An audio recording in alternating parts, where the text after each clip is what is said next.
মজ্জর পীতাৎ মনঃ সভ্য নিরপেক্ষস্য সর্বত ময়াত্মনা সুখং যৎ তৎকুতস্যাৎ বিষয়ান। এই শ্লোকে 4টি চরণ আছে, 4টি ভাগে বিভক্ত করতে হবে, তবে আমরা এর অর্থ কিছু বুঝতে পারব। প্রথম বলছেন মজ্জর পীতাৎ মনঃ সভ্য। কথাটার মানে কি? মজ্জর পীতাৎ মনঃ, মজ্জর পীতাৎ মনঃ সভ্য কথাটি যখন আমরা শ্লোক সন্ধি বিচ্ছেদ করব, ময়ি অর্পিত আত্মা, ময়ি মানে আমাতে, অর্পিত আত্মা, যে সমস্ত আত্মা অর্থাৎ যে সমস্ত শুভ বুদ্ধি সম্পন্ন ব্যক্তি, যে সমস্ত চতুর ব্যক্তি আমার চরণে আত্মসমর্পণ করেছেন, ময়ি অর্পিত আত্মা, আমাতে যাদের আত্মা অর্পিত হয়েছে, অর্থাৎ যারা আমাকে ভালোবাসে। সভ্য মানে হে সাধু, ময়ি অর্পিত আত্মা না, আমাকে বিনা আর কিছু জানে না। এই ভাষাটা পরমেশ্বর ভগবান শাস্ত্রের মধ্যে বহু জায়গায় বর্ণন করেছেন। কখনো বলছেন অনন্য চিন্তায়, যখন কেউ আমাকে অনন্যভাবে চিন্তা করে। আবার কখনো বলছে মচ্চিত্তা মদগত প্রাণা, মচ্চিত্তা মদগত প্রাণা। এই সমস্ত ভক্তের কোয়ালিটি বাজারে খুবই কম আছে। এইরকম কোয়ালিটি সম্পন্ন ভক্ত খুব দুর্লভ, পাওয়া যায় না, কথা বলা যাবে না। কারণ শিবজির কথাই যদি ধরি, শিবজি বলেছেন সদ্গুরু দুর্লভ দেবী, সদ্গুরু দুর্লভ দেবী শিষ্য সন্তাপ অপহার। শিষ্যের এই ত্রিতাপ জ্বালা, শিষ্যের যাবতীয় জন্ম জন্মান্তরের যে অনর্থ, এ সবগুলো নাশ করে দিতে পারেন সদ্গুরু। তাই শিবজির শ্রীমুখ থেকে বেরিয়ে এসেছে শিষ্য সন্তাপ অপহার, শিষ্য সন্তাপ অপহার, অর্থাৎ যিনি অপহরণ করতে সমর্থ, সেই সদ্গুরু কিন্তু জগতে অত্যন্ত দুর্লভ, সেটা সহজে পাওয়া যায় না। সে গুরু কিভাবে চেনা যায়? যিনি সর্বদাই শিষ্যের মঙ্গল কামনায় চিন্তিত থাকে। এটা গুরুদেবের একটা মারাত্মক লক্ষণ। যে গুরুদেব সর্বদাই শিষ্যের মঙ্গল কিসে হবে, কি করলে তারা তাড়াতাড়ি এই সংসার বন্ধন থেকে মুক্ত হবে, কি করলে তারা ভজনে আগে বাড়বে, কিভাবে তাদের গোলকে প্রভুপাদের স্লোগানকে বাস্তবে রূপ দেওয়া যায়, কিভাবে তাদেরকে গোলকে ফিরিয়ে নিয়ে যাওয়া যায়, এ ভাবনায় যিনি নিরন্তর ভাবিত, তিনি হচ্ছেন প্রকৃত সদ্গুরু। সেই রকম আত্মনঃ, যাদেরকে আত্মা না বলে তাদেরকে এই শব্দে বলা ভালো মহাত্মা। তারা কোনো সাধারণ আত্মা নয়। আত্মা আমরা সবাই, কিন্তু মহাত্মা আমরা সবাই। আত্মার মহাত্মার মধ্যে তফাৎ আছে। কখনো শাস্ত্রে মহাত্মান বলে বর্ণন করেছেন। এখানে ভগবান কি বললেন? ময়ি অর্পিত আত্মা, অর্থাৎ আমাদের যারা আত্মসমর্পণ করেছেন তারা আর আত্মা নয়, তারা সব মহান। হ্যাঁ, ময়ি অর্পিত আত্মা সভ্য এ সাধু, যারা আমাদের চিত্ত সমর্পণ করে দিয়েছেন। মচ্চিত্তা, গীতার ভাষা, মচ্চিত্তা মদ্গত প্রাণা বোধয়ন্ত পরস্পরম কথয়ন্তশ্চ মাং নিত্যং তুষ্যন্তি চ রমন্তি চ। আমার কথা যারা বলবে, যারা নিজেদের মধ্যে বলা কওয়া করবে। সাধু সঙ্গ আমরা কেন? সাধু সঙ্গে আমরা এই জন্যে বসি, যতক্ষণ বসি ততক্ষণ আমরা গোবিন্দকে নিয়ে চর্চা করি। সে কীর্তনের মাধ্যমে হোক, সে প্রবচনের মাধ্যমে হোক, আমরা কৃষ্ণকে নিয়ে কালচার করি, কৃষ্ণকে চর্চা করি।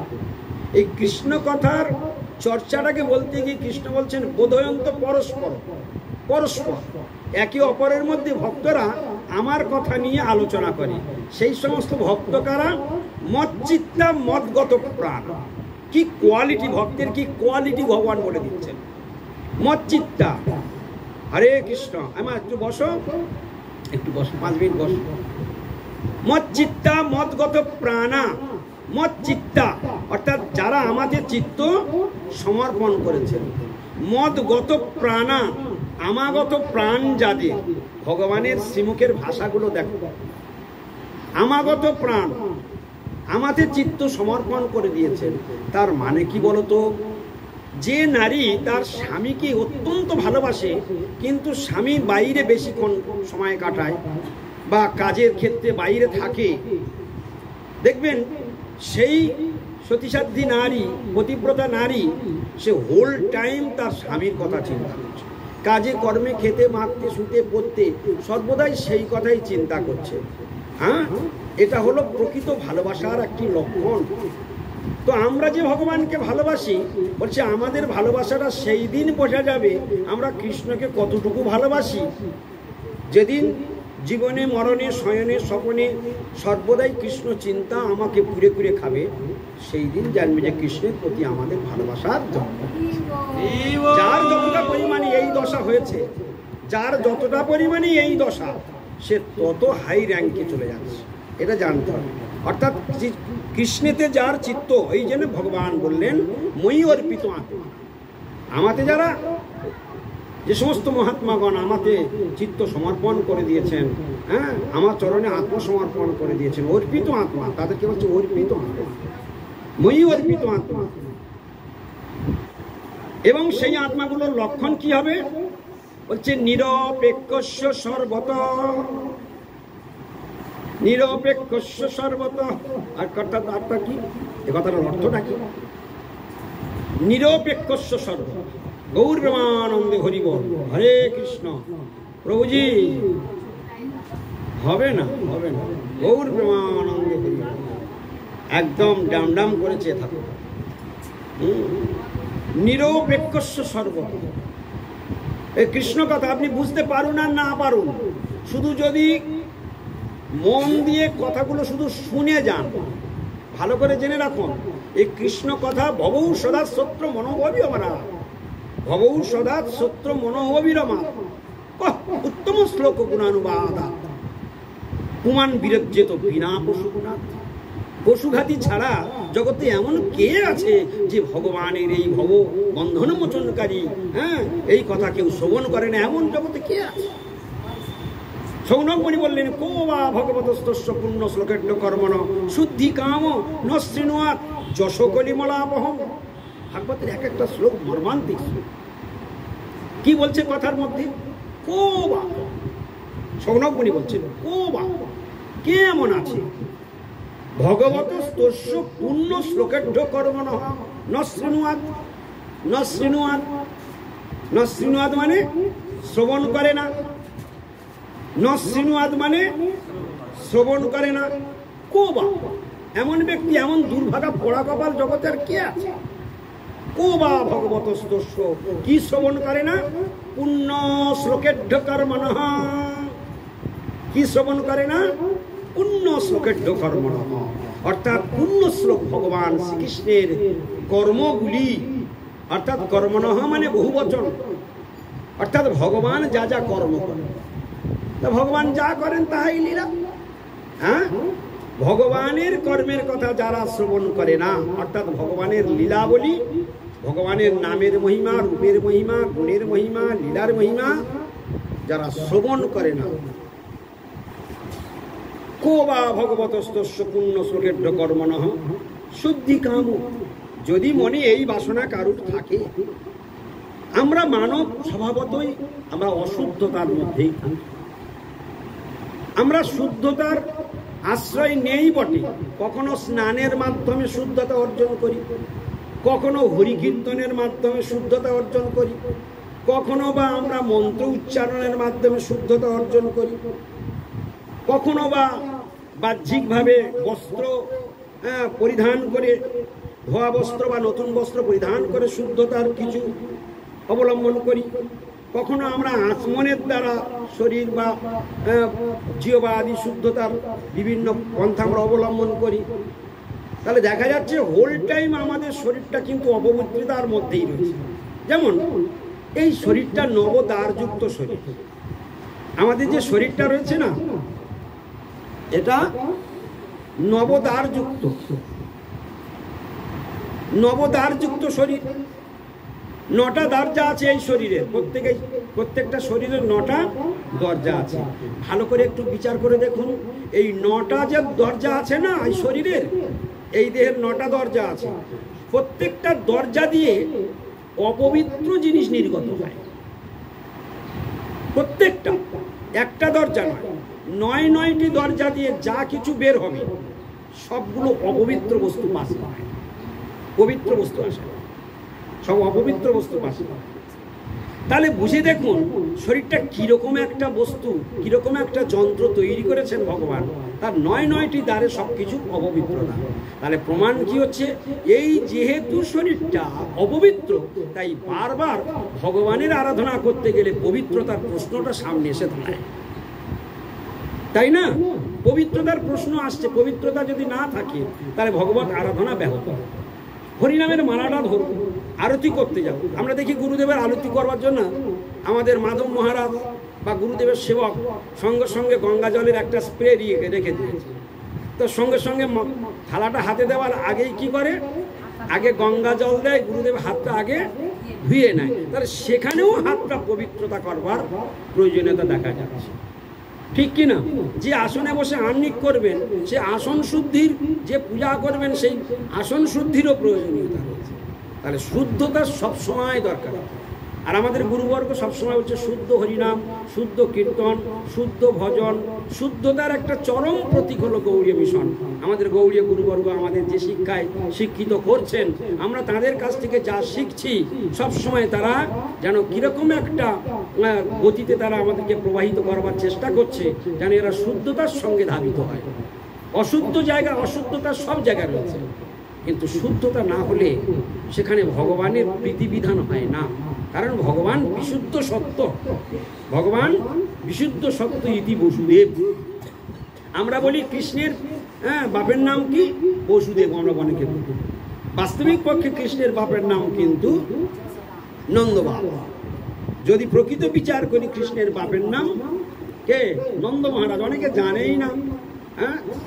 আমরা কীর্তনেও শুনেছি, যখন কৃষ্ণ জন্ম নিল দৈব কি উদরে, মথুরাতে দেবগণ পুষ্প বৃষ্টি করে। আচ্ছা, জগতে কে বলবে না কৃষ্ণের বাপের নাম বসুদেব? এ কি বলা অন্যায়?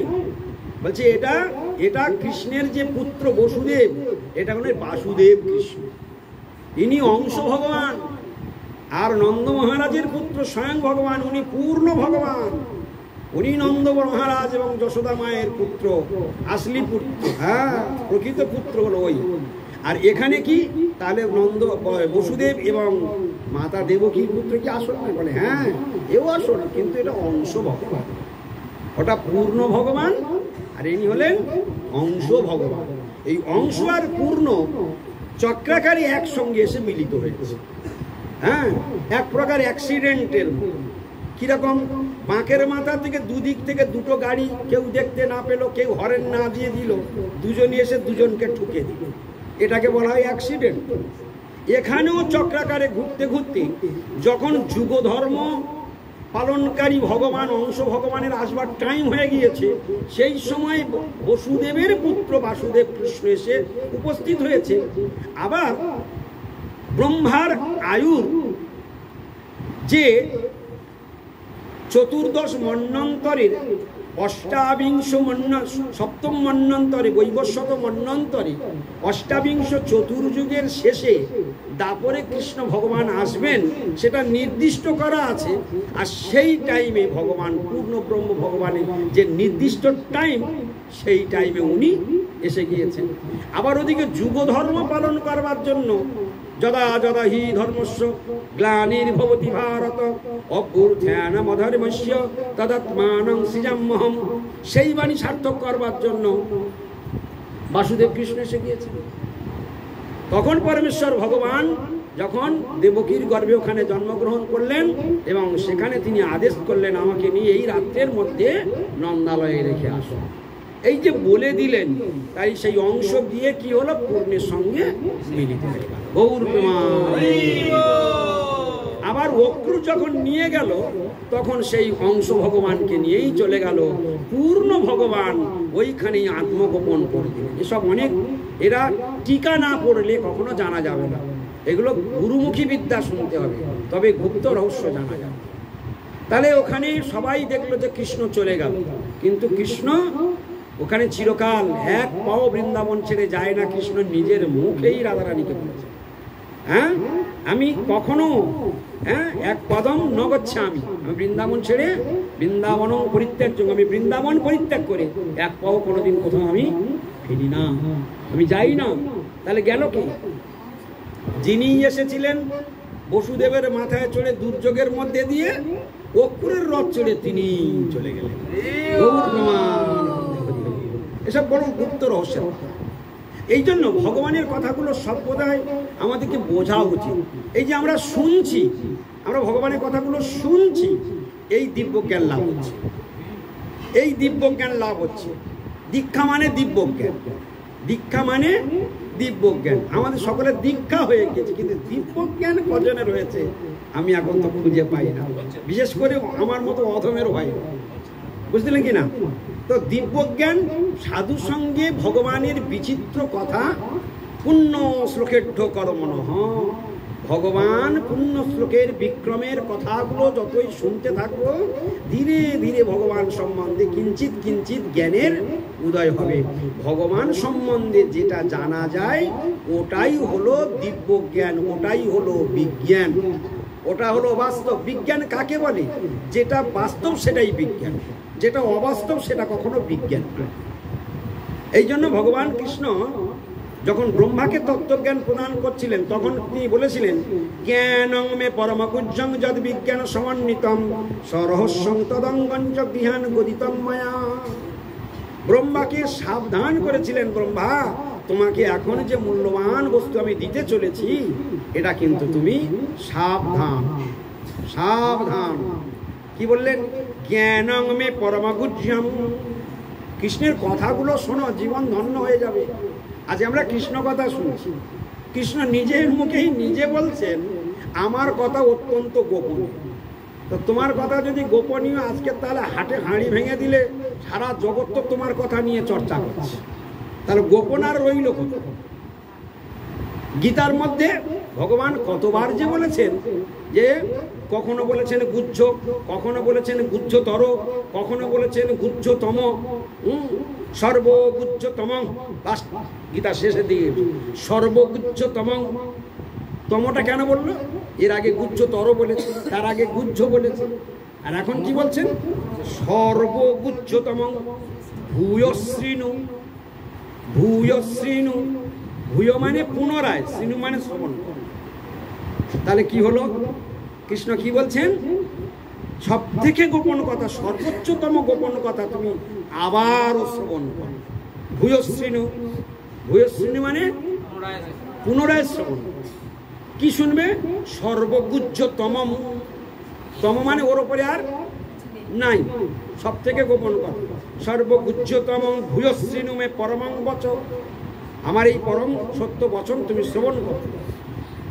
ইষ্ট অসীমে দৃঢ়মিতি তত ব্যাখ্যামি তেহি তম। কেন তোমায় বলছি? এ গোপন কথা বলা যায় না, সকলের কাছে বলার যোগ্য নয়, তোমাকে তবু আমি সেই কথাটা বলছি। কেন তোমাকে আমি সেই কথা বলছি? ইষ্ট অসীমে দৃঢ়মিতি তত ব্যাখ্যামি তেহিতম, তত ব্যাখ্যামি তেহিতম। ইষ্ট অসীমে দৃঢ়মিতি, এই শ্লোকটা কার কার মুখস্থ আছে? গীতার একটা মর্মান্তিক শ্লোক এটা, যদি না থাকে তাহলে তাড়াতাড়ি তোমরা মুখস্থ করে ফেলবে। এটা অষ্টাদশ অধ্যায় ওই রকম হবে, 60 থেকে খুঁজবে পেয়ে যাবে। হ্যাঁ, শ্লোকটার শুরুটা কি? সর্বগুহ্যতম, এইটুকু মনে রাখলেই হবে। সর্বগুহ্যতম ভূয়শ্রীণু মে পরমং বচ, সবাই মুখস্থ করে ছাড়বে আজকে, আজকেই মুখস্থ করে ফেলবে। সর্বগুহ্যতম, সর্বগুহ্যতম ভূয়শ্রীণু, সব থেকে বড় গোপন কথাটা এখন আমি তোমাকে বলছি, শোনো। হ্যাঁ, ভূয়শ্রীণু পুনরায় শ্রবণ করো। বলা যায় না, কিন্তু কেন তোমাকে বলছি জানো অর্জুন? ইষ্টসীমে দৃঢ়মিতি, তুমি আমার অত্যন্ত প্রিয়। আর কি করে বলবে ভগবান তুমি আমার? আমরা গোপন কথাটা কাকে বলি? গোপন কথা কাকে বলি? হ্যাঁ, তুমি কি গোপন কথা হাটে বাজারে বলো নাকি? হ্যাঁ, ও সুমন্তকে ছাড়া আর কাউকে গোপন কথা বলে না। গৌর প্রেমানন্দে হরি বল। হ্যাঁ, তাহলে বলছে কি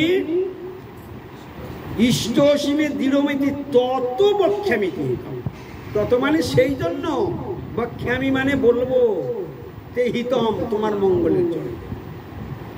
সেই জন্যই আমি এই গোপন কথাটা তোমাকে বলছি, তোমার মঙ্গলের জন্য, যেহেতু আমি তোমাকে ভালোবাসি, তুমি আমার অত্যন্ত প্রিয়, তাই সেই গোপন কথাটা আমি তোমায় বলছি। তাহলে ভগবানের কথা তো সবসময় গোপন। আর আজকেরও সেই ভগবানের কথা জানা মানে কি? শুনছি মানে জানছি, আর জানছি মানে ভগবানকে জানা, মানে গোপনীয় বস্তুকে জানা, মানে দিব্য জ্ঞানের উদয় হওয়া। হ্যাঁ, আমরা কীর্তন করে বলি দিব্য জ্ঞান হৃদে প্রকাশিত। এর আগের লাইনটা কি? এর আগের লাইন কি? এবার খুঁজে বের করতে হবে। হ্যাঁ, দিব্য জ্ঞান হৃদে প্রকাশিত। ভক্তি কোথায় পাওয়া যায়? ভক্তি কোথায় পাওয়া যায়? হ্যাঁ, ভক্তের, হ্যাঁ, তাহলে ভক্তি কোথায় পাওয়া যায় তোমার হিসাবে? ভক্ত সঙ্গে ভক্তি পাওয়া যায়, এটা শাস্ত্রে আছে। ভক্তিস্তু ভগবত ভক্ত সঙ্গে ন পরিযায়। একদম খুব ভালো উত্তর, সুন্দর উত্তর। এর থেকে আরেকটি সুন্দর উত্তর কে বের করতে পারবে বলো দেখি? এর থেকে আর একটি কি সুন্দর উত্তর পাওয়া যায়? এটা ভালো, এটা রূপ গোস্বামী পাদের, হ্যাঁ, একটা মর্মান্তিক শ্লোক এটা।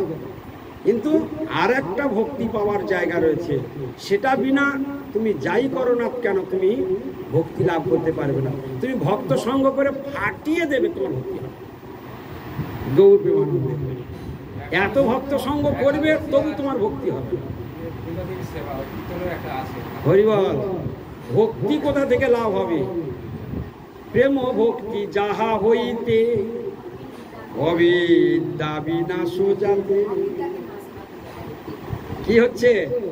আমরা কীর্তন তো গাই, প্রেম ভক্তি যাহা হইতে। এই যাহাটা কে, কারা, কোথায়, কি যাহা? যাহাটা কি এখানে? গৌর প্রেমানন্দে হরি। ভক্তির কোথায় ভক্তির জন্ম হয়? কোথা থেকে ভক্তির জন্ম হয়? ভক্তির জন্ম কোথা থেকে হয়?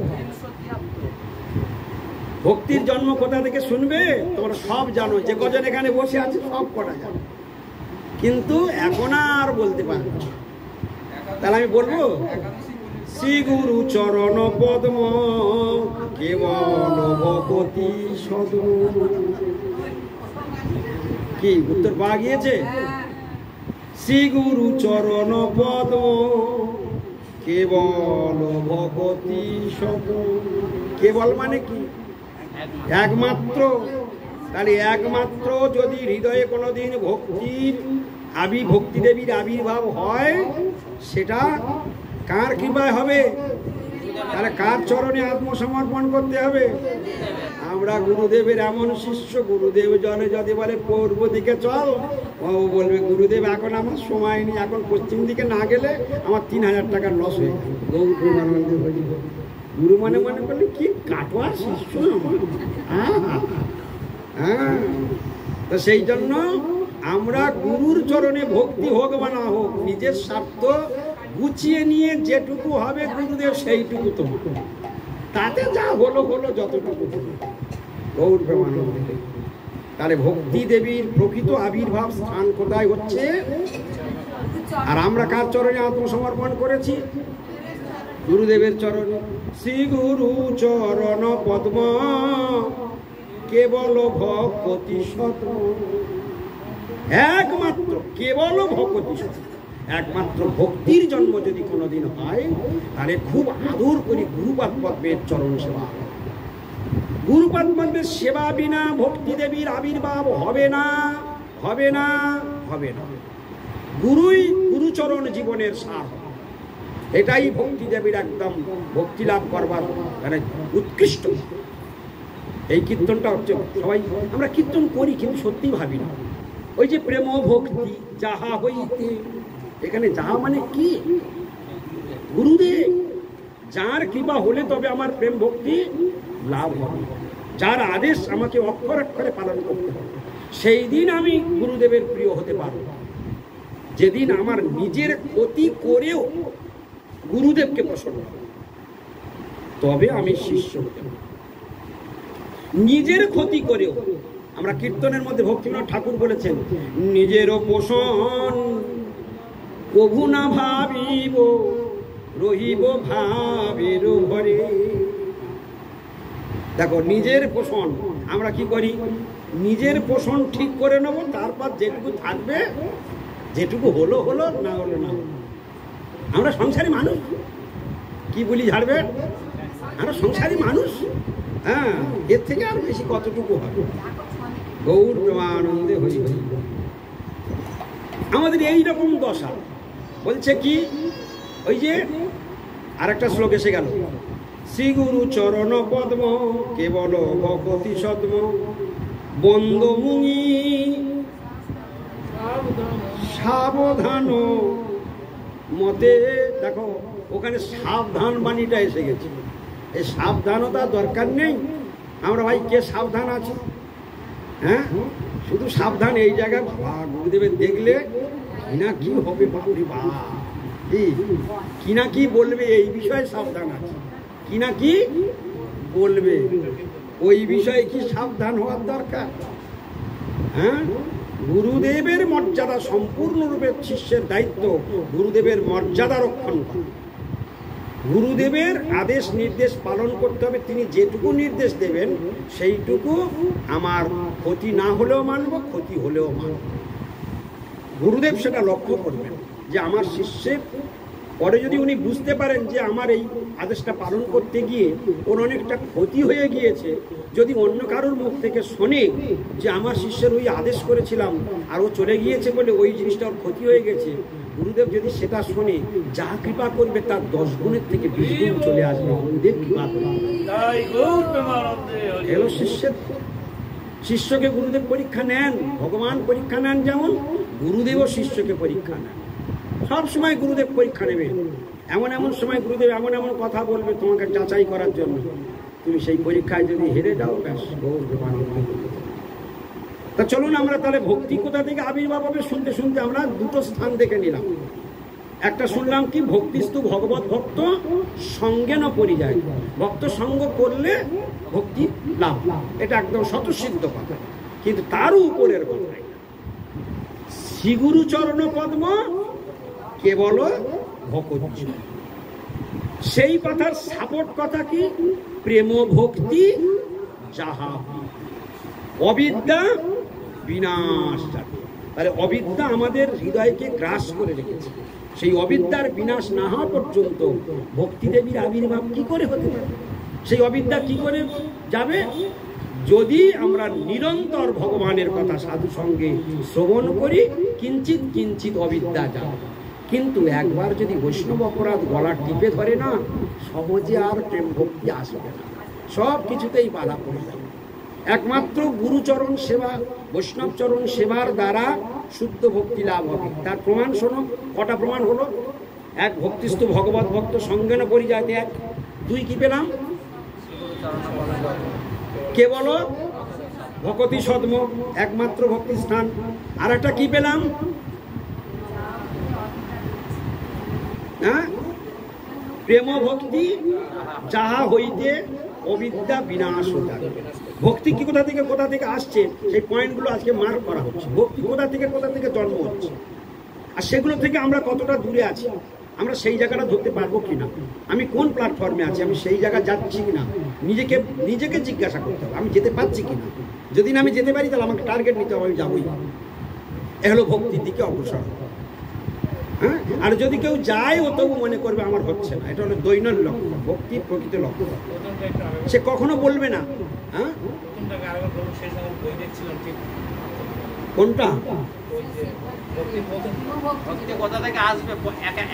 এক নম্বর পয়েন্ট, ভক্তিস্তু ভগবত ভক্ত সঙ্গেন পরিযায়। ভক্তির জন্ম কোথা থেকে হবে? ভক্ত সঙ্গের মাধ্যম। ভক্তিস্তু ভগবত ভক্ত সঙ্গেন পরিযায়তে।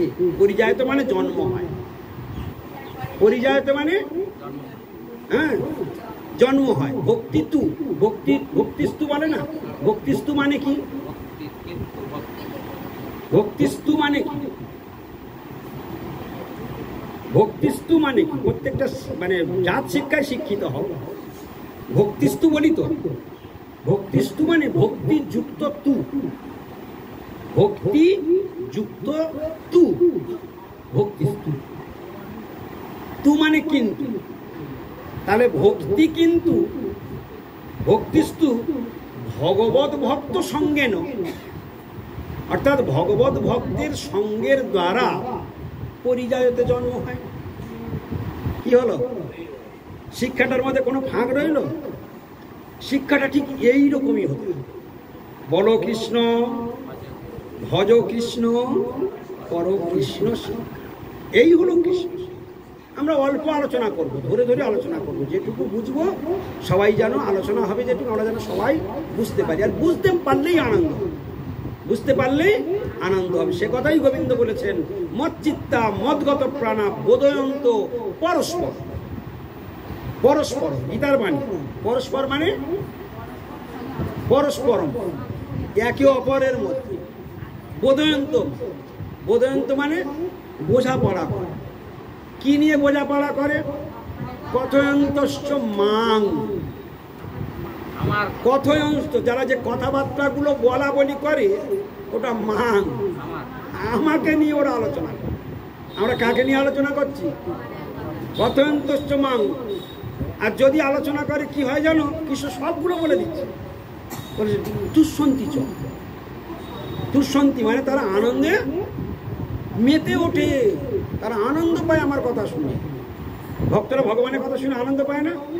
তুষ্যন্তি চ রমন্তি চ, সেখানে সেই হরিকথার রসে তারা রমণ করে, তারা আনন্দের সমুদ্র স্নান করে, আমার কথা চর্চা করে। এটা হলো কৃষ্ণের প্রতি ভালোবাসা। যারা কৃষ্ণকে ভালোবাসে তারা কৃষ্ণকে চর্চা করবে। তাই ভাগবত উদ্ধবকে বলছেন, মই অর্পিত আত্মনঃ শুভ মজ্জার্পিত আত্মনঃ সভ্য, অর্থাৎ যারা আমাতে আত্ম সমর্পণ করেছেন। সেই ঘরে আমরা ফিরে চলি। সেই ভক্তের লক্ষণ কি? যারা আমাতে আত্মসমর্পণ করেছেন। আচ্ছা, আমরা কি সবাই একটু দেখে নিই আমরা আত্মসমর্পণ করেছি কিনা? ভগবান কৃষ্ণ যেটা বললেন, মই অর্পিত আত্মনঃ মজ্জার্পিত আত্মনঃ সভ্য নিরপেক্ষস্য সর্বত। এইখানেই হয়ে গেল সব শেষ। শব্দ মাত্র দুটো, নিরপেক্ষস্য সর্বত, নিরপেক্ষস্য সর্বত। অর্থাৎ এই নিরপেক্ষ শব্দটা হচ্ছে কৃষ্ণ ভক্তির জীবনে ভেরি ভেরি ইম্পর্টেন্ট চ্যাপ্টার। যারা প্রকৃত কৃষ্ণ ভক্ত হবেন তারা সবসময় নিরপেক্ষ থাকবে। নিরপেক্ষতা, এই নিরপেক্ষতা শব্দের কি অর্থ আছে? নিরপেক্ষতা বলতে আমরা কি বুঝি? দুজনে কাটে কপাটে ঝগড়া লেগেছে, আমি ওর হয়ে বলবো না, ওর হয়ে বলবো, চুপচাপ থাকবো। এর নামটা কি? এইভাবে বোঝা যায় তো, নাকি আর কিছু আছে? হ্যাঁ, কি করে? হ্যাঁ, ওরা দুজনে হাতাহাতি করে মরে যাবে, তবু ছাড়াতে যাবো না, তার নাম নিরপেক্ষ নাকি? গৌর প্রেমানন্দে হরিবল। এটা বাহ্যিক অর্থ। শোনো, এগুলো বাহ্যিক অর্থ, এর আত্মিক অর্থ, গূঢ় অর্থ কি শুনে নাও। ভগবান কৃষ্ণ গীতাতে বলছেন, সুখে দুঃখে সমে কৃত্যা লাভালাভ জয় জয় তত যুদ্ধায় যুদ্ধস্ব নৈবাং পাপম অভাব। কি বলছেন? তুমি সুখে বা দুঃখে, জয়ে বা পরাজয়, লাভে বা ক্ষতিতে, দুটাতে তুমি নিউট্রাল। দেখো কৃষ্ণের কি ইচ্ছা, কৃষ্ণ কি চাইছেন, দেখো এগুলো আমাদের বুঝতে হবে। কৃষ্ণ যেটা চায় সেটা আমরা করতে পারি না, পালন করতে পারি না, তাই তো দুঃখ আমাদের পিছন ছাড়ে না। কৃষ্ণ যা চায় সেটা আমরা পালন করতে পারি না। কৃষ্ণ কি বলেছেন? সুখে এবং দুঃখে দুটোটাই নিউট্রাল থাকবে। সুখের দিনে আনন্দ করবে না, আর দুঃখের দিনে হারগিজ কাঁদবে না। নিউট্রাল, এই নিউট্রালে যে থাকতে পারে বলে সেও আমাকে পাওয়ার যোগ্য হয়ে উঠছে। এই প্র্যাকটিস যে করছে, এই প্র্যাকটিস যে প্র্যাকটিস করছে বাড়িতে প্রতিদিন, বলছে ও আমাকে দিনে দিনে পাওয়ার যোগ্য হয়ে উঠছে, ও কিন্তু হাই ক্লাস উঠে যাচ্ছে।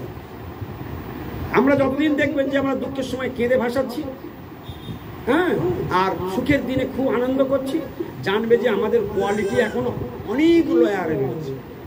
পুরো একদম মায়ার ফুল মানে 440 অভিনিবেশে রয়েছে, অতটা অভিনিবেশ আমরা আছি। যখন দুটোতে আমরা মানে সমানরূপে গ্রহণ করছি। আর ভগবান বলছেন না, সুখে দুঃখে সমে কৃত্যা। কৃষ্ণের ভাষা কার কথা শুনতে এসেছি আমরা? ভগবানের কথা শিখে নিয়ে লক্ষণ কুটির ছাদে রেখে চলে যাবে। খবরদার কেউ এখান থেকে পাসিং করে নিয়ে যাবে না। হ্যাঁ, লক্ষণ কুটির বাড়িতে দিয়ে গেলাম, লক্ষণ কুটির বাড়িতে থাক, উনি ছাদের থেকে এসে কখনো ঘুরিয়ে টুরিয়ে নিয়ে যদি ওনার ঘরে ভিজে টিজে দেয়, এটা ঠান্ডা করতে পারে, উনি করুন। হ্যাঁ, গৌর প্রেমানন্দ হরি। সংসার আছে মানে সুখ আসবে, সংসার আছে মানে দুঃখ আসবে। আর কি বলেছে? লাভালাভ, লাভ যুক্ত অলাভ। অলাভ মানে ক্ষতি, লাভ লোকসান। লাভ হলে আনন্দ করবে না, লোকসান হলে হারগিজ দুঃখ করবে। এর নাম নিউট্রাল, এর নাম নিরপেক্ষতা।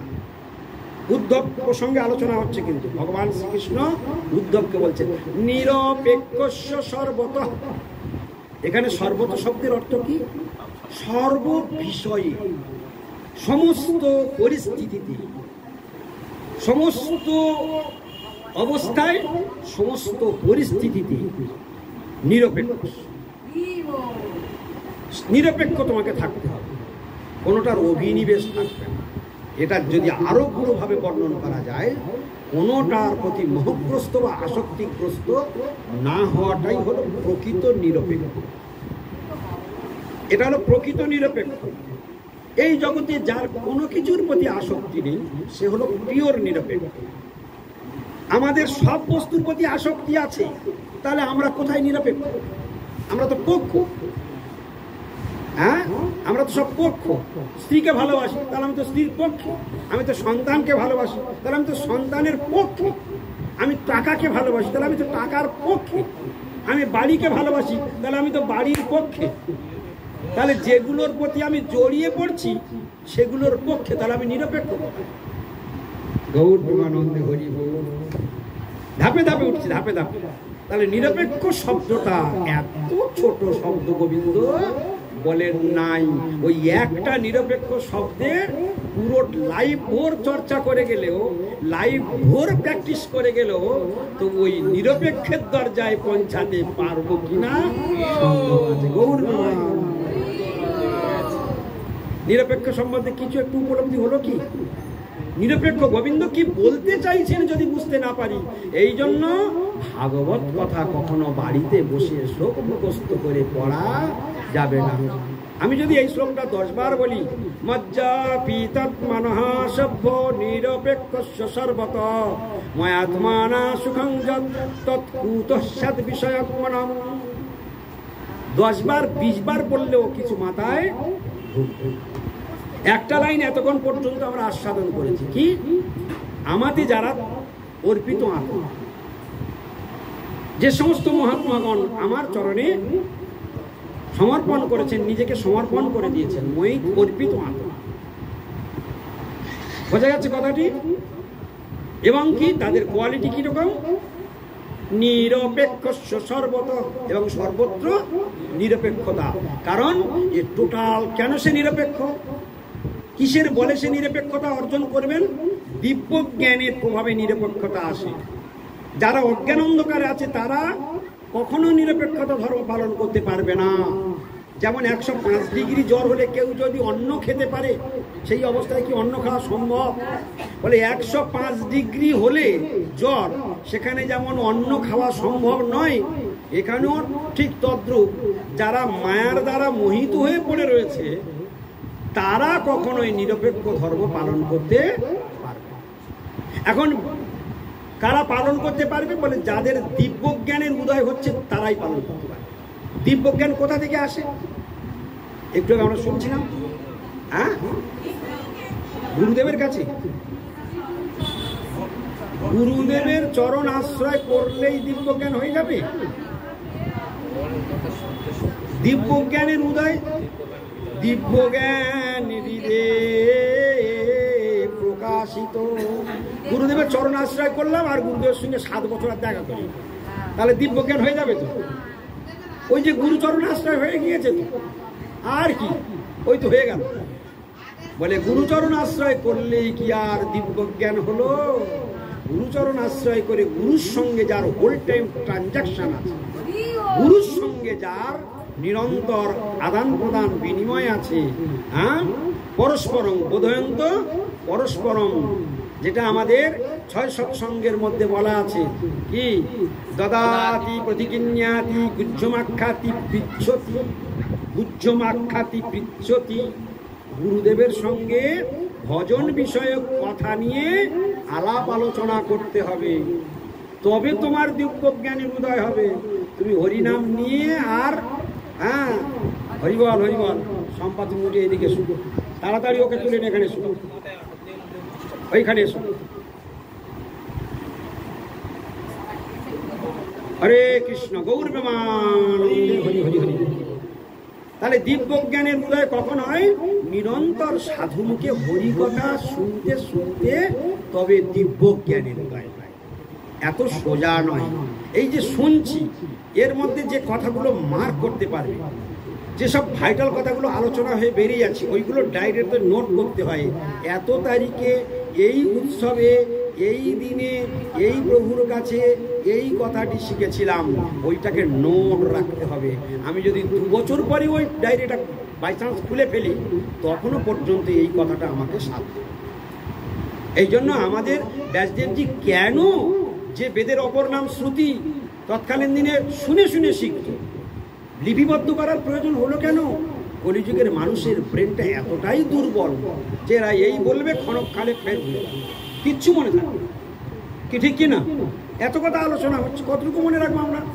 একটার পর একটা আলোচনা হয়ে যাচ্ছে, কিন্তু আমরা মনে রাখতে পারি না। তাহলে এটা কি সৌভাগ্য না দুর্ভাগ্য? ভগবান গীতাতে কি বললেন? মত্ত স্মৃতির জ্ঞানম অপহনঞ্চ। কৃষ্ণ বলছেন মত্ত স্মৃতির জ্ঞানম অপহনঞ্চ, আমি জীবের স্মৃতি এবং আমি জীবের বিস্মৃতি। তুমি আমি জীবের স্মৃতি, আমি জীবের বিস্মৃতি। অর্থাৎ কেউ যদি আমাকে নিরন্তর ভুলে থাকতে চায়, আমি তাকে ভুলে থাকতেই সাহায্য করি। আর কেউ যদি আমাকে জানার চেষ্টা করে, সে কি করে আমার জানবে? আমি তার জন্য সব সময় তার দিকে ধ্যান রাখি, যাতে ও জানতে পারে, তার ব্যবস্থা আমি। তাহলে ভগবান কি পারে না? তুমি যেটা চাইবে তার নাম বাঞ্ছা কল্পতরু। তুমি জানো না, তুমি সংস্কৃত ভয় পাচ্ছ, তুমি সংস্কৃত পড়তে পারো না, তুমি স্কুলের দরজা দেখোনি, তোমার বুকের মধ্যে ভয়ে কাঁপছে, আমার দ্বারা জীবনে হবে না, বলে এ কথাটা ভাববার কোনো দরকার নেই। মুকং করতি বাচালং, হ্যাঁ, বলছে ভগবানের যদি করুণা হয়, বোবা বাচাল হয়ে যাবে। বোবা, তার জ্বলন্ত প্রমাণ একটু শাস্ত্র থেকে ঘুরে আসি। কোথায় বোবা বাচাল হয়েছে আমার দেখার? শুধু শাস্ত্রে শুনে শুনে বুড়া হয়ে গেলাম, কিন্তু কোনোদিন শুনতে পেলাম না কার কৃপায় কখন কে বাচাল হয়ে গেল একটু দেখি। ধ্রুব যখন বনে তপস্যা করতে চলে গেল 2 মায়ের উপদেশে, তো সেই সময় ধ্রুব কত লেখাপড়া শিখে গিয়েছিল? কত লেখাপড়া শিখেছিল? 5 বছরের বালক কত লেখাপড়া শিখে গিয়েছিল? বনে লেখাপড়া শিখে গিয়েছিল না ইউনিভার্সিটি পাস করে গিয়েছিল? আচ্ছা, ওই সময় কতটা ধর্মচর্চা করেছিল? হ্যাঁ, ধর্মচর্চা কি পারদর্শী ছিল? ছিল না। শুধু একটা বিশ্বাস তার ছিল, আমার মা বলেছে পদ্মপলাশ লোচন হরির আরাধনা করলে জীবনে সমস্ত রকম সুখ মেলে, রাজ্য, রাজা, এ টু জেড সব সুখ মেলে ওখান থেকে। এইটুকু শুধু শুনেছে আর ওর উপরে পূর্ণ বিশ্বাস করেছে, ওই বিশ্বাসে বনে গমন করেছে। নারদমণি তাকে পরীক্ষা নেয়, গুরুদেব পরীক্ষা নেয়। গুরুদেব কি নেয়? আমাদের কেউ হরিনাম দিতে গেলে গুরুদেব পরীক্ষা নেয় না? তো নারদমণি ধ্রুবকে পরীক্ষা নেয়নি, অনেক কথা বুঝিয়েছেন, কিন্তু ধ্রুব এমন উত্তর গুরুকে দিয়েছিলেন, গুরু পর্যন্ত চমকে উঠেছে, এ বালক কোনো সাধারণ বালক নয়, এর হরিভজনে যা দৃঢ়তা দেখছি, এ হরিকে খুব সত্তর লাভ করে। গুরুদেব সেটা বুঝতে পেরেছিলেন, তাই বলেছিলেন যে তুমি যমুনায় স্নান করেছো, তোমাকে আমি মন্ত্রে দীক্ষা, কৃষ্ণ মন্ত্রে দীক্ষা প্রদান করবো। এবং মন্ত্র দেওয়ার সঙ্গে সঙ্গে গুরুদেব কিরকম মন্ত্র জানি, গুরুদেব বললেন 6 মাসের মধ্যে তোমার মন্ত্র সিদ্ধি লাভ, তোমার মন্ত্র সিদ্ধি হয়ে যাবে 6 মাসই। 6 মাসের পর যখন ভগবান এসে সম্মুখে দাঁড়ালেন, মন দিয়ে শুনে যাবেন, 6 মাসের পর যখন ভগবান এসে সামনে দাঁড়ালেন, ভগবান ধ্রুবকে বলছে তুমি আমার স্তবস্তুতি। মজাটা এই জায়গা, এই জায়গাটা মজা। তাহলে ধ্রুবকে ভগবান কি বলছে? তুমি আমার স্তবস্তুতি করো। তো ধ্রুব কোথায় স্তবস্তুতি শিখেছে? কোথায়? শাস্ত্র চর্চা করেছে? ভগবানকে জানে? তাহলে কিছুই জানে না, অথচ ভগবান গোবিন্দ বলছেন তুমি আমার স্তবস্তুতি করো। এখন ধ্রুব বলছে যে প্রভু আমি কেউ স্তবস্তুতি কিছু জানি না। ভগবান কি করলেন শুনবেন? ভগবান কি করলেন? ছোট্ট করে হাতটা নিয়ে গিয়ে, আমরা যেমন ছোট্ট টুসটুসে বাচ্চা হলে কি গালটা একটু টিপে দিই না, কি দিই কি না? যদি খুব সুন্দর নাদুস নুদুস বাচ্চা হয়, মুখটা খুব সুন্দর দেখতে হয়, আমরা কি করি? টুক করে একটু গালটা টিপে দিয়ে একটু আদর করে দিই। ভগবান সেই 5 বছরের ধ্রুবকে টুক করে হাতটা দিয়ে একটু চিবুকে একটু ঠেকিয়ে দিল, আর সঙ্গে সঙ্গে একদম ধ্রুব একদম অনর্গল মুখ থেকে ভগবানের অনর্গল মুখ থেকে সব দিব্য জ্ঞান হৃদে প্রকাশিত। তাহলে ভগবানের কৃপা না হলে কখনো ভগবানকে জানা যায় না। আমি গ্যারান্টি দিতে পারি, এখানে যে সমস্ত মায়েরা রয়েছে, এরা যদি স্কুলের দরজা না ডিঙোয় কিচ্ছু যায় আসে, এনা অনর্গল সংস্কৃত বলবে, আমার পূর্ণ বিশ্বাস আছে। আমার গুরুদেব আমাকে এই শিক্ষা দিয়েছে। তোমরা এই জন্য কোনোদিন সংস্কৃত থেকে ভয় পাবে না। সংস্কৃত কি? স্বয়ং দেবনাগরী ভাষা, ওগুলো চিন্ময় ভাষা। ওই চিন্ময় ভাষা, চিন্ময় চিন্তামণি, চিন্তামণি চিন্ময় ভাষাগুলো কি? সব চিন্তামণি। চিন্তামণি কথার অর্থ কি? তার কাছে যে যা মনোকামনা করেন, চিন্তার মধ্যে আসে, যেটা প্রার্থনা করেন, সে যখন সেটা দিতে সমর্থ হয়, সেই বস্তুর নাম হলো চিন্তা। কিছু বুঝতে পেরেছো? তার চিন্তামণি। তার সংস্কৃত শ্লোক হচ্ছে দেবনাগরী ভাষা। এই ভাষায় ভাগবত রচনা হয়েছে, এই ভাষায় সমস্ত শাস্ত্র রচনা হয়েছে, এই ভাষায় দেবতারা কথা বলে, এই ভাষায় ভগবান কথা বলে। তাহলে এই ভাষাটা কোনো সাধারণ ভাষা নয়। তাহলে সেই ভাষা যখন আমরা আদরের সঙ্গে, দীনতার সঙ্গে আমি চর্চা শুরু করব, তুমি নিজেই জানতে পারবে না তোমার মুখ থেকে কি করে এত শ্লোক বেরোচ্ছে, তুমি কোনোদিন জানতে পারবে না। আমি জীবনে কোনোদিন কি সংস্কৃত নিয়ে পড়াশোনা করেছি? সেই ক্লাস 7-8-এ যা সংস্কৃত পড়েছি, সবাই মনে করে সৌজিনবাবু কত না সংস্কৃত চর্চা করেছে, কত না কি না। আমার এমনই গুরু কৃপা আছে, আমার শ্লোক দেখলেই তার কৃপাতেই আমার খুব তাড়াতাড়ি মুখস্থ হয়ে যায়। আমি একটা শ্লোক দেখবো 2-5 মিনিট 10 মিনিটের মধ্যে, একটা দুটো। আগে যখন আমি ক্লাসে পড়াশোনা করতাম, মুখ থেকে বেরিয়ে যাচ্ছে অপরাধ দিনা, একসঙ্গে আমার এরকম জেদ ছিল, যেদিন ধরবো 2টা 3টা 4টা শ্লোক মুখস্থ করবো, দিন রাত চলবে মুখ থেকে, অনর্গল, বিরাম দেব, খেতে মারতে শুতে পড়তে মুখস্থ করবো। স্বপ্ন ছিল এরকম, আমি এগুলো জানবই, এগুলো আমি শিখবই। তো জেদের কাছে সকলের হার মানতে হবে। যদি আমি জেদি হয়ে যাই, আমি শিখবো, তোমার শিক্ষার দরকার নেই, তোমার পণ্ডিত হওয়ার দরকার নেই। তুমি পণ্ডিত হয়ে কি করবে? তোমার এক বিন্দু জেদ নেই, তুমি MA পাস, কিন্তু একদিনে তোমার জেদ নিয়ে আমি এই গ্রন্থটা ধরব, তাহলে তোমার MA পাস কি কাজে আসবে? শ্লোক মুখস্থ হবে? কিন্তু সে মূর্খ, কিছুই জানে না, কিন্তু তার জেদ আছে, আমি শিখবই। তাহলে কার কাছে শিখবো? বলে আমার বাড়ির পাশে যে পড়তে পারে তার বাড়িতে আমি ছুটে ছুটে যাবো। তুমি আমার এক লাইন বলে দাও, হ্যাঁ, তুমি আমার এক লাইনে বলে দাও। আজকাল ফোনের যুগ, ফোনে আমি এক লাইন শিখবো, ফোনে আমি এক লাইন শিখবো। এই করে করে করে করে আমি সমস্ত শাস্ত্র মুখস্থ করতে করতে আগিয়ে চলবো। এই গোলকের পথে যাত্রা শুরু হয়ে গেল। দিব্য জ্ঞান হৃদয়ে আপনা থেকেই আসবে। হ্যাঁ, ব্রহ্মাজি 12টা শ্লোকের যে স্তব স্তুতি করেছেন, ওম নমঃ বিশ্বরূপায় বিশ্বস্থিত্যন্ত হে তবে বিশ্বেশ্বরায় বিশ্বায় গোবিন্দায় নমো নমঃ। কত সুন্দর শ্লোক, কত সহজ সরল শ্লোক। বলি এইগুলো গোবিন্দকে মুখস্থ করে শোনাও না, ডেলি শোনাও। ওম নমঃ বিশ্বরূপায়, কত সুন্দর কথা। ওম, ওম মানে কি? ওম বলার সঙ্গে সঙ্গে গোবিন্দের স্তব হয়ে গেল। ওম নমঃ, নম মানে আমি তোমাকে নমস্কার করি। ওম মানে হে পরমেশ্বর ভগবান শ্রীকৃষ্ণ পরম পুরুষোত্তম ভগবান, বেদের প্রণব অক্ষর হলো ওম। ওম নমঃ বিশ্বরূপায়, হে ভগবান, হে পরমেশ্বর ভগবান, এই বিশ্বটাই তোমার রূপ, তাই যেদিকে তাকাচ্ছি সবাই সবসময় তোমাকেই দেখছে। এই তো দিব্য জ্ঞান। জগতের লোক ইট কাঠ পাথর ইঁদুর বাঁদর টিকটিকি দেখবে, তত্ত্বজ্ঞানী ভক্ত গাছপালা পশু পাখি কীট পতঙ্গ সকলকে ভগবত রূপে দর্শন করে, সকলের মধ্যে ভগবানকে দর্শন করবে। গাছকে দেখে যে প্রণাম করে সে তো বৈষ্ণব, যে পিঁপড়াকে দেখে প্রণাম করে সে হলো বৈষ্ণব, যে সকল কীট পতঙ্গ দেখে প্রণাম করে, হৃদয় থেকে প্রণাম করে, তারা হলো বৈষ্ণব। বলে কেন প্রণাম করে? বলে ওর মধ্যেই তো ভগবান। সর্বজীবে সম্মান দিবে জানি কৃষ্ণ অধিষ্ঠান। বলি এইটাই চর্চা করতে হবে, এটাই প্র্যাকটিস করতে হবে, এর নাম বৈষ্ণবতা। ওই জন্য তো বৈষ্ণবরা জীব হত্যা করেন না। বৈষ্ণব জীব হত্যা দেখে এত ভয় পায় কেন? যে ওর মধ্যে আমার আরাধ্য দেব রয়েছে, আমার গোবিন্দ রয়েছে। এটা যারা নিরন্তর ভাবে, হ্যাঁ, ভাবনার সাগর পাড়ি দিতে সবে ধরিব অন্য রূপ। কীর্তন সকলে মানে এটা জিজ্ঞেস করো। আর ভাবনার সাগর পাড়ি দিতে, ভাবনা ভাবনা, আমরা সারাদিন ভাবছি, কিছু না কিছু ভাবছি, কিছু না কিছু। মন কি বিরাম আছে?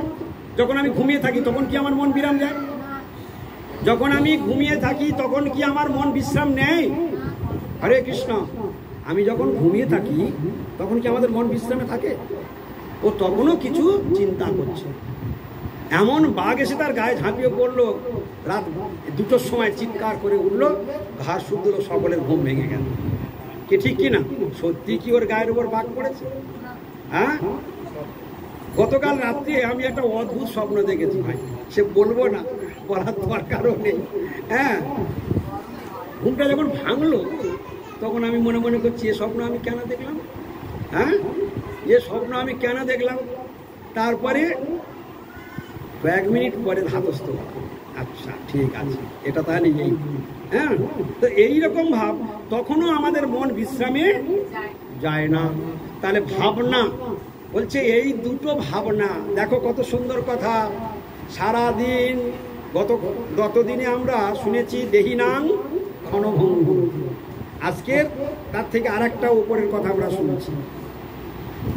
মন যতক্ষণ থাকবে ততক্ষণ কিছু না কিছু ভাববে, কিছু না কিছু ভাববে। বলে যত কথা ভাববে তুমি তোমার গর্তটি খুলবে, তত ডিপ হবে। কি চেম্বার তত ডিপ হবে, চেম্বারটা তত কি হবে? ডিপ হবে। জড়জাগতিক ভাবনা করা মানে চেম্বারটা ডিপ হবে। আর কৃষ্ণ ভাবনাকে বলা হয় অমৃত। কৃষ্ণ ভাবনাকে কি বলা হয়? কৃষ্ণ ভাবনামৃত। কি বলা হচ্ছে? কৃষ্ণ ভাবনাটাকেই অমৃত বলছে। তাহলে কৃষ্ণ ভাবনা যদি অমৃত হয় তাহলে বিষয় ভাবনাটা কি? বিষভক্ষণ। সংসার বিষানলে দিবানিশি হিয়া, মনুষ্য জন্ম পাইয়া রাধা কৃষ্ণ না বুঝিয়া, জানিয়া শুনিয়া বিষ খাইনু, জানিয়া শুনিয়া বিষ খাইনু। তাহলে সর্বদাই কোন ভাবনার মধ্যে যেতে হবে? কৃষ্ণ ভাবনা। এই কৃষ্ণ ভাবনা ভাবিতে ভাবিতে, কি গুরুদেবের বাণী, হ্যাঁ একটা বাণী আছে ওর পরে, আর ওখানে আছে ভাবনার সাগর পাড়ি দিতে। তাহলে যখন আমি কৃষ্ণ ভাবনা করছি, কৃষ্ণ ভাবনা করছি প্র্যাকটিসে, দিনে দিনে, ওই যে কথায় আছে না, জলে জল বাঁধে, টাকায় টাকা ধরে, পাপে পাপ বাড়ায়, ভক্তিতে ভক্তি বাড়ায়, প্রেমে প্রেম বাড়ায়, চোখের জলে চোখের জল বাড়ায়, আছে না? এও ঠিক তদ্রূপ, ভাবনাতে ভাবনা বাড়ায়। কৃষ্ণ ভাবনা তুমি যতই প্র্যাকটিস করবে ও বাড়তেই থাকবে, বাড়তেই থাকবে, বাড়তেই থাকবে। আর সেই জায়গায় ভক্তি সহিত পরিব্রাজক গোস্বামী মহারাজ বললেন, ভাবনার সাগর পাড়ি দিতে। কি হলো? ভাবনার সাগর। সাগর বললে কেন গো? ভাবনার কি আর শেষ আছে? সমুদ্রের যেমন কুল কিনারা পাওয়া যায় না, এই কৃষ্ণ ভাবনাটি কোনোদিন কুল কিনারা পাওয়া যায় না। যেমন বিষয় ভাবনার কোনো কুল কিনারা নেই, ঠিক কৃষ্ণ ভাবনায় ওর কোনো কুল কিনারা নেই। কিন্তু সেই সাগর পাড়ি দিতে সবে ধরিবে অন্য, সবে ধরিব অন্য রূপ। সবে ধরিব মানে যারা যারা এই সাগর টপকে যাবে, যারা যারা এই সাগর টপকে যাবে। ভব মহাপাথ নিধিং গোস্পদম। দেখো, ভব মহাপাথ নিধিং গোস্পদম মানে এটা কি হলো? এই ভব মহা সমুদ্র যাদের কাছে গোস্পদ তুল্য, গরুর পায়ের খোঁচে যতটুকু জল ধরে, বলছে ভব মহাসমুদ্র তাদের কাছে গরুর পায়ের খোঁচের স্বরূপ, অর্থাৎ অনায়াসে ডিঙিয়ে চলে যাবে। কি? ভব মহাপাথ নিধিং, ভব মহাপাথ নিধিং গোস্পদম। সেই ভাবনার সাগর পাড়ি দেওয়াটা এমন কিছু আহামরি কঠিন কাজ নয়। সবে ধরিব অন্য রূপ, এই কথাটার অর্থটা কি? সবে ধরিব অন্য রূপ, এই কথাটার অর্থটা কি? অর্থাৎ যেদিন আমি এই ভাবনার সমুদ্র পার হতে পারবো, সেদিন যে জিনিস ভাবতে ভাবতে, যে সেবা ভাবতে ভাবতে, যে সেবা করতে করতে আমার সিদ্ধি লাভ হয়েছে, সেই সিদ্ধ শরীর নিয়ে আমি গোলকে প্রবেশ করব। সেই যে শরীর আমার লাভ হবে, এই শরীর, এই জড় শরীর, প্রাকৃত শরীর ত্যাগ করে সেই অপ্রাকৃত শরীর লাভ করবে। আর ভক্তিবিনোদ ঠাকুরের ভাষায় যদি বলি, নিজ সিদ্ধ দেহ নিজ সিদ্ধ নাম নিজ রূপ সবস। শোনো নাই কোনদিন? রাধা কৃপা বলে লোভিব বা কবি কৃষ্ণ প্রেম প্রকার। দেখো কিরকম মিলে গেল। তাহলে ভাবনা সাগর পাড়ি দিলে সবে ধরিব অন্য রূপ। সেদিন এই রূপ থাকবে? এই রূপ আর থাকবে? এই রূপ আর থাকবে না। তাহলে সেই দিন আমার কবে হবে? কবে হবে বলো সেদিন আমার, কবে হবে বলো সেদিন কবে হবে বলো সেদিন, কবে হবে বলো সেদিন। এই ভাবনার সাগর পাড়ি দেওয়ার জন্য আমরা ভগবানের কাছে শুনছিলাম, হে সভ্য অর্থাৎ হে সাধু, হে উদ্ধব, যারা আমাদের অর্পিত আত্মা, তারা কি করবে? তারা কার কথা ভাববে? কার কথা ভাববে? যারা আত্মা সমর্পণ করেছে গোবিন্দের চরণে, তারা কার কথা ভাববে?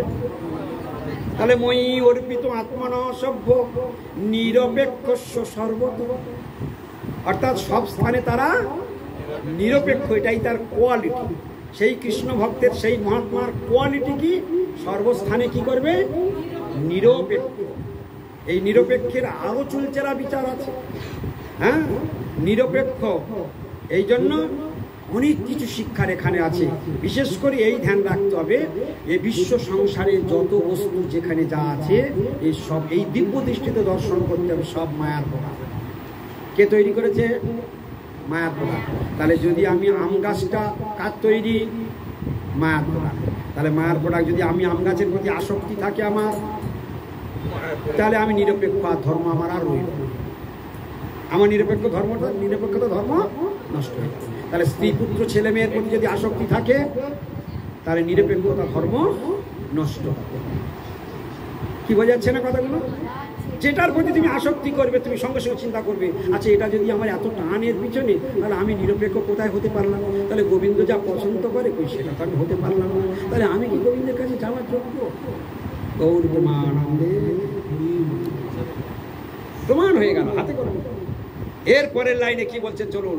এতক্ষণ ধরে এক লাইনের উপরে আমরা শুনেছি, এবার দ্বিতীয় লাইনে আমরা প্রবেশ করি। ময়াত মনা সুখং যৎ তৎকুত সৎ বিষয়াত্মনা। ময়াত্মনা সুখং যৎ, ময়াত্মনা সুখং যৎ তৎকুত সৎ বিষয়াত্মনা। উপলব্ধি হচ্ছে? কিছু বুঝতে পারছো? হচ্ছে না? না মাস্টার মাথা খেলছে? এত সোজা নয়, অনেক বড় ভাগ্য থাকলে তবে সব কথা উপলব্ধি হবে। ওই জন্য কে কানে জানিতে পারে যদি। দেখো আমরা সবাই কিন্তু ভগবানের চরণে এসেছি, গুরু চরণে এসেছি, কিন্তু আমরা সবাই সব কথা বুঝতে পারি। কেন বুঝতে পারি? এই বোঝাটাও গোবিন্দের দেওয়া দান। তুমিও একদিন বুঝতে পারো। তুমি যে প্র্যাকটিস করছো, তুমি যে শুনছো মন দিয়ে, তোমার যদি মনের মধ্যে আপত্তি থাকে, তোমার যদি মনের মধ্যে খেদ থাকে, তোমার মনের মধ্যে যদি দুঃখ হয়, নিজেকে ধিক্কার দিতে চাই, গোবিন্দ আমি তোমার কথা শুনেও বুঝতে পারি না, হে গোবিন্দ। এরকম যদি কেউ লুকিয়ে লুকিয়ে কাঁদে না, গোবিন্দ তার ডাকেও শুনে, গোবিন্দ তার কথাও শুনবে, তোমাকে সেই প্ল্যাটফর্মে পৌঁছে দেবে।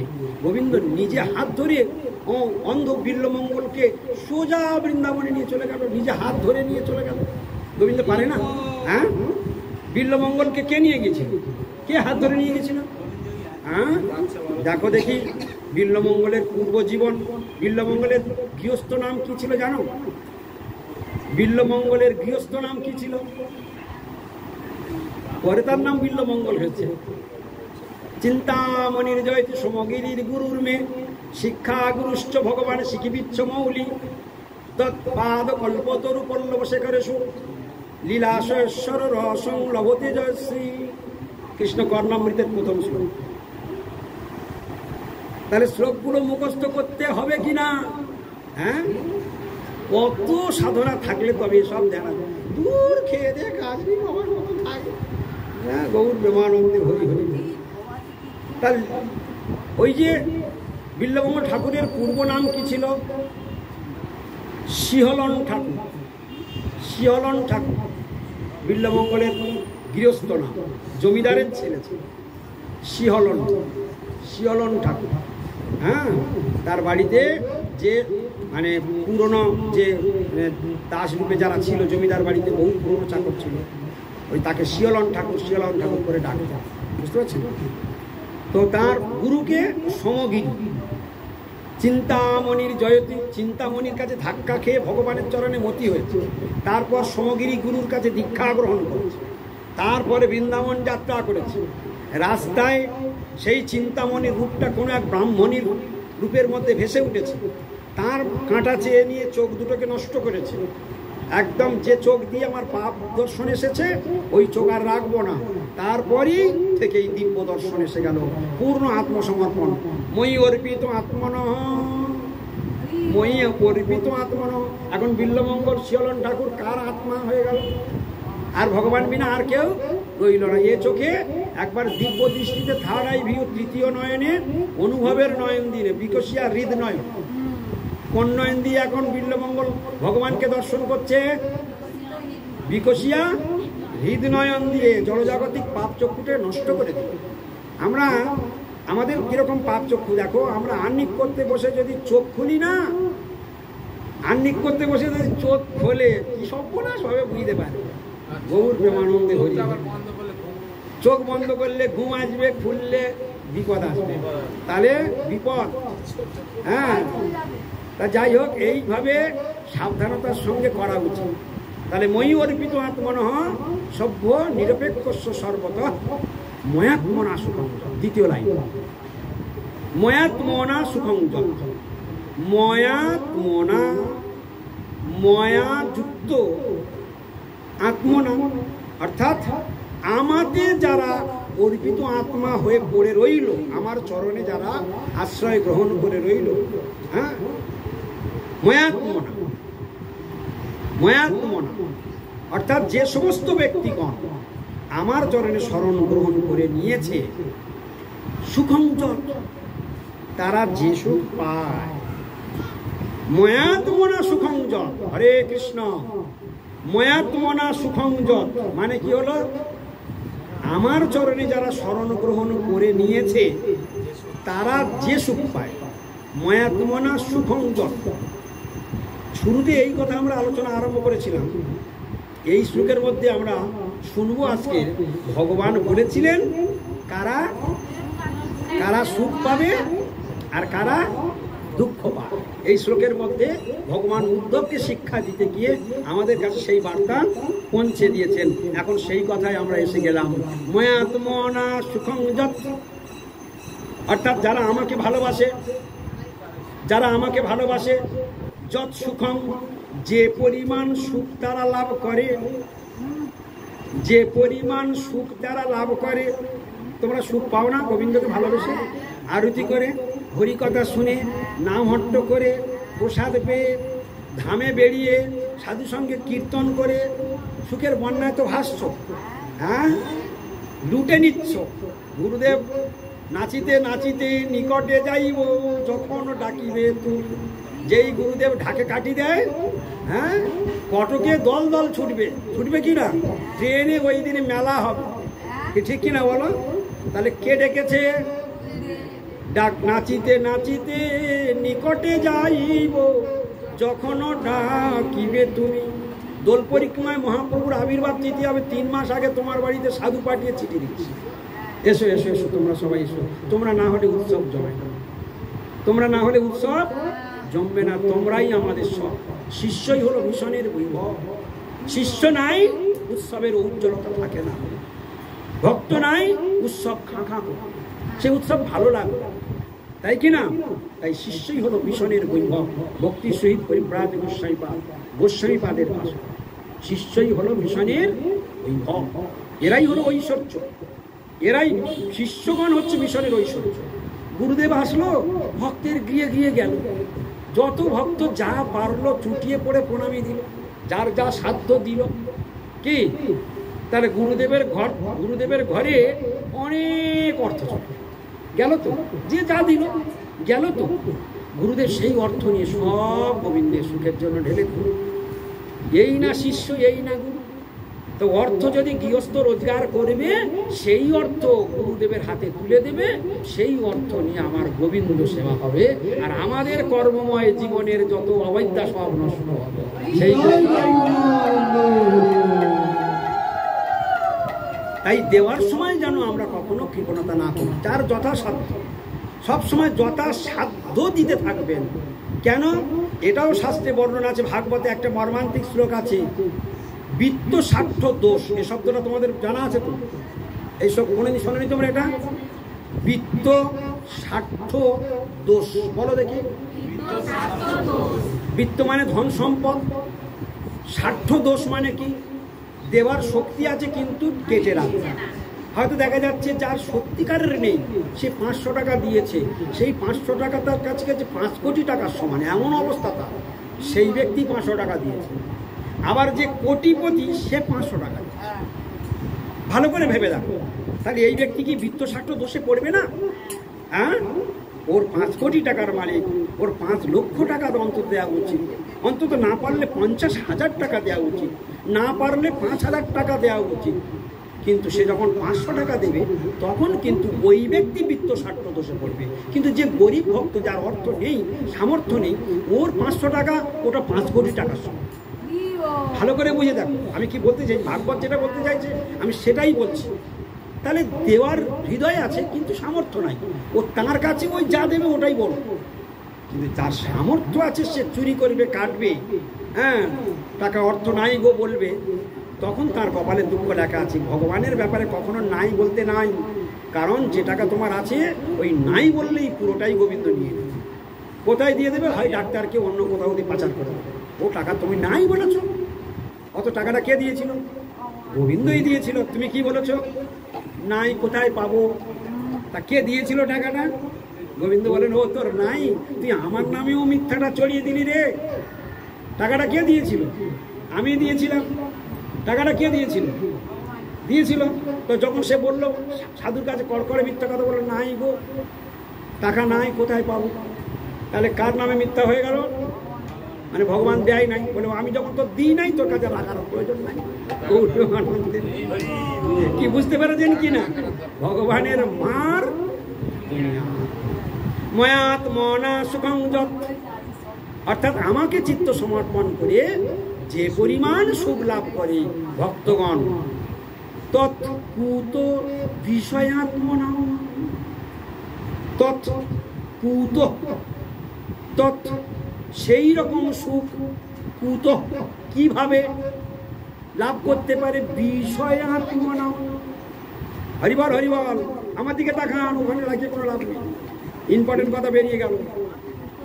তৎকুত, তৎকুত, তৎ মানে ওখানে বলেছে যৎ সুখম, সবাই বলো যৎ সুখম, অর্থাৎ যে পরিমাণ সুখ লাভ করে ময়াত্মনা, ময়াত্মনা যারা, ময়াত্মনা মানে আমাগত প্রাণ জানি, আমাকে যারা প্রচুর ভালোবাসে, আমার কথা দিন রাত ভাবে, আমার জন্য রান্না করে, আমার স্তবস্তুতি শোনায়, আমাকে কীর্তন শোনায়, আমার ভোগ লাগে, আমার আরতি করে, চোখে জল আসে, আমার নিয়ে জপ করে, ওরা সব ময়াত্মনা, ওরা সব আমার, ওরা সব আমার।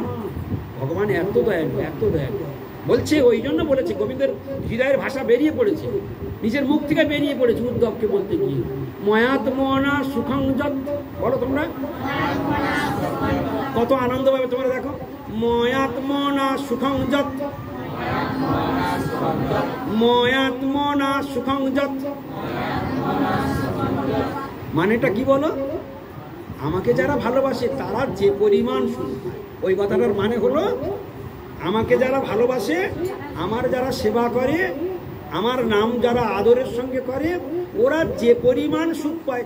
তো আগে বলেছে যৎ, এখন বলেছে তৎ, অর্থাৎ যে পরিমাণ, তার বিপরীত কি হবে? সেই পরিমাণ। তৎকুত, কুত মানে কিভাবে? সেই পরিমাণ সুখ কি করে লাভ করবে? বিষয়াত্মনা, বিষয়াত্মনা, অর্থাৎ যারা বিষয়ে আত্মাটাকে সমর্পণ করে দিয়েছে, তারা এই পরিমাণ সুখ কি করে লাভ করতে পারবে? এই সুখ তারা আর কোনোদিন লাভ করতে পারবে না, তারা বঞ্চিত হয়ে গেল, তারা বঞ্চিত। বাঞ্ছা কল্পতরুভ্যশ্চ কৃপা সিন্ধুভ্যেব চ পতিতানাং পাবনেভ্যো বৈষ্ণবেভ্যো নমো নমঃ।